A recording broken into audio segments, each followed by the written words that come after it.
So this is the Supinator, or Supinator. A little something about it. It's got two parts. It's got a superficial and a deep layer. So it's got two different layers. It is a very deep forearm muscle, and its action is to rotate slash, and in other word, supinate the arm or the forearm. See how it kind of like wraps around the radius?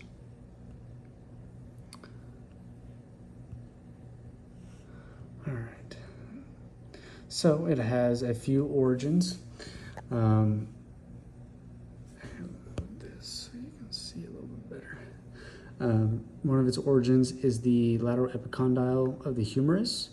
It also has a radiocolateral ligament origin, the annular ligament, and also an origin at the supinator crest of the ulna.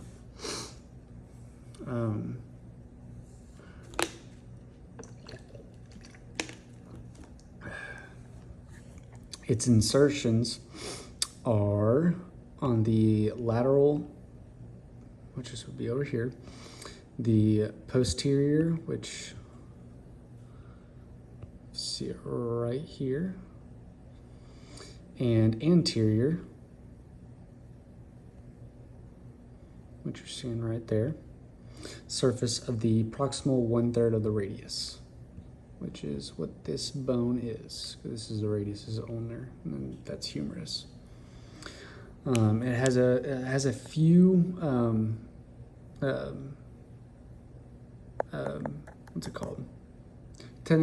So it has a few blood supplies. So from the radial artery, the radial recurrent artery will supply it. And then from the ulnar artery, you got the posterior interosseous artery and also the posterior interosseous recurrent artery. Now, as far as innervation, it is innervated from like the deep branch of the radial nerve. When it pierces in between the superficial and deep muscle, or not muscle, but layer of the supinator, it will split off into becoming the posterior interosseous nerve. By the way, it's C7, C8. But that is what will innervate this muscle. Embryotically, it originates from myoblasts, which are cells that migrate to create bones after a certain transformation. And then later on, through somites, it will start creating limb buds. Now, as far as like structures that kind of contact it, obviously you have the radius and then the ulnar, but another muscle, which will be directly underneath it, you got your abductor pollicis longus. Now, they don't have the same function. The abductor pollicis longus, that's main function is to do nothing but abduct the thumb. But something interesting about it is sometimes those two muscles will actually merge together, in a sense of they'll actually kind of like